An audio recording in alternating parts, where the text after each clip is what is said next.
आप देख रहे हैं एशिया न्यूज़। मैं हूं बादशाह खान। कांग्रेस पार्टी के लिए एक बहुत राहत की खबर आई है। पूर्व प्रधानमंत्री मनमोहन सिंह की खबर है, आज सुप्रीम कोर्ट ने उनके खिलाफ समन को रद्द कर दिया। दिवंगत नेता मनमोहन सिंह ने 2015 में कोल आवंटन के खिलाफ एक अर्जी दी थी, जिसे आज सुप्रीम कोर्ट ने रद्द कर दिया। आप जानते हैं कि इस कोल ब्लॉक आवंटन को लेकर कितनी ज़्यादा किरकिरी कांग्रेस पार्टी की भी हुई थी और डॉक्टर मनमोहन सिंह की भी हुई थी।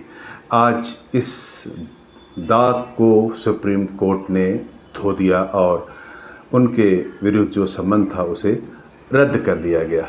चलिए अब दूसरी खबर की तरफ चलते हैं। बिहार में आज एक अहम खबर यह है कि पटना के बांकीपुर में उपचुनाव हो रहा है और 30 तारीख को यानी कल वोट डाले जाएंगे। आप जानते हैं कि नितिन नवीन को राष्ट्रीय अध्यक्ष भाजपा ने बनाया था, तो ये सीट खाली हो गई थी। कल 30 तारीख को बांकीपुर में उपचुनाव है। बांकीपुर में कांग्रेस ने अपना कोई उम्मीदवार खड़ा नहीं किया है। मुख्य मुकाबले में भाजपा ने नीरज सिन्हा को चुनाव में उतारा है, उनके खिलाफ प्रशांत किशोर, और आरजेडी ने रेखा गुप्ता को चुनाव मैदान में उतारा है। सभी कैंडिडेट जो भी हैं अपना पसीना बहा रहे हैं। बीजेपी अपना परंपरागत सीट मानकर चल रही है। वही प्रशांत किशोर ने कहा है कि ये सीट, ये चुनाव सरकार गिराने और बिगाड़ने के लिए नहीं है, बल्कि एक नई राजनीति की शुरुआत करने के लिए है।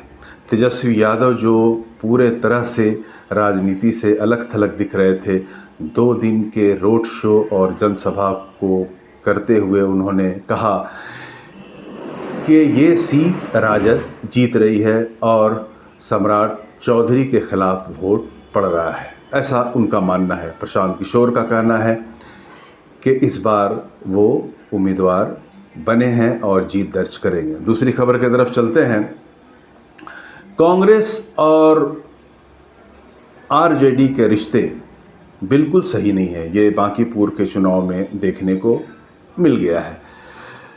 कांग्रेस के कुछ नेताओं ने साफ तौर पर कहा कि स्वच्छ राजनीति के लिए प्रशांत किशोर को वोट मिलना चाहिए। हालांकि जितने भी कांग्रेस के लीडर थे वो इस अभियान से अलग थलग दिखे। अब बात झारखंड की करते हैं।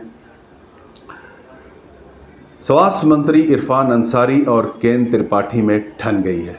आप जानते हैं कि केन त्रिपाठी ने प्रेस कॉन्फ्रेंस में कहा था कि मुख्यमंत्री हेमंत सोरेन काफ़ी बिजी हैं और लगातार झारखंड में हत्याएं हो रही हैं, इसलिए गृह विभाग को किसी दूसरे मंत्री को सौंप देना चाहिए, जिसको लेकर स्वास्थ्य मंत्री इरफान अंसारी काफ़ी भड़क चुके हैं। उन्होंने कहा कि केन त्रिपाठी होते कौन हैं, ये हैं कौन? इस तरह का बयान हम बर्दाश्त नहीं कर सकते हैं और केन त्रिपाठी के इस बयान से भाजपा मजबूत होगी। उन्होंने प्रदेश अध्यक्ष से मांग की कि केन त्रिपाठी पे संगठनात्मक कार्रवाई होनी चाहिए। उन्होंने कहा कि आगे अगर इस तरह का बयान आता है तो वो बर्दाश्त नहीं करेंगे। आइए एक झारखंड से सबसे बड़ी खबर आपको सुनाते हैं। झारखंड पुलिस को बहुत बड़ी सफलता आज मिली है। झारखंड पुलिस को आज सफलता इस रूप में मिली कि मिसिर बेसरा, जिसके लिए 1 करोड़ का इनाम रखा गया था, कल धनबाद से पुलिस बगैर गोली चलाए हुए, बगैर खून खराबा किए हुए 3 साथियों के साथ पकड़ लिया है। आज डीजीपी प्रेस कॉन्फ्रेंस करती हैं। तदाशा मिश्रा ने प्रेस कॉन्फ्रेंस किया। उन्होंने कहा कि झारखंड के लिए ऐतिहासिक दिन है और अब यह मान लिया जाना चाहिए कि इस सूबे से, झारखंड से नक्सलवाद खत्म हो चुका है।